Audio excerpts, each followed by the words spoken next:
Hello साथीहरू, आज पनि बिहानै छिट्टै उठेर रेडी भइसकेको छु किनकि आज मलाई जानु छ मामा घर पनि मेरो हजुरआमाको बहिनीकोमा। त्यसैले फटाफट ब्याग स्याग बोकेर सबै थोक सामान हालेर रेडी भएर ब्यागमा यसो चार्जर हाल्दै थिएँ, त्यहाँ भेट्यो मेरो चस्मा लगाएर यसो हेरेको, फेरि के लगाउनु भनेर चस्मालाई फेरि ब्यागमै हालेर हिँडेको। चस्मा किनकि घामको लाग्यो, अहिले बिहानै घाम हुँदैन, त्यसैले के लगाउनु भनेर छोडिदिएँ। त्यसपछि ब्याग बोकेर म लागेँ मामलतिर। मामल जानको लागि म जाँदैछु साइकलमा जानको लागि मलाई टाइम लाग्छ, लगभग 1-1.5 घन्टासम्म लाग्न सक्छ।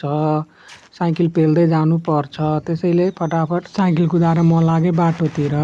बिहानै घाम हुँदैन भनेको, तर बिहानै यहाँनिर घाम टल्किरहेको देखेर मेरो दिमाग खराब, किनकि मलाई जानु छ धेरै टाढा, जसको लागि शीतल हुनु जरुरी छ, नभए घाममा हालत खराब भइहाल्छ मेरो। त्यसैले म निस्केको थिएँ बिहानै, तर के गर्नु, किस्मत खराब भएपछि कसको केही लाग्दैन। बाटोमा जाँदा मैले देखेँ यहाँ फलफुल दोकान र खाली हात त के मामा घर जानु भनेर यहाँनिर गएर 1 केजी स्याउ किन्ने विचार गरेँ। स्याउ कसरी 1 केजी दिन?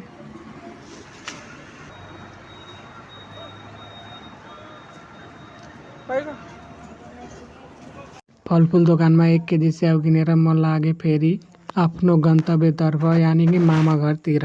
घामको डरले म साइकल चाहिँ बबालै कुदाउँदै थिएँ। त्यसपछि कुदाउँदै मलाई लाग्यो गर्मी। दुईटा फ्रुटी दिन नि चिसो। दोकानमा फ्रुटी किनेर खाएर म निस्केँ फेरि आफ्नो यात्रामा। र गर्मी लाग्दैन भन्दै थिएँ, गर्मीले मेरो भयो हालत खराब। तर यहाँनिर एउटा सुविधा थियो, बाटैभरि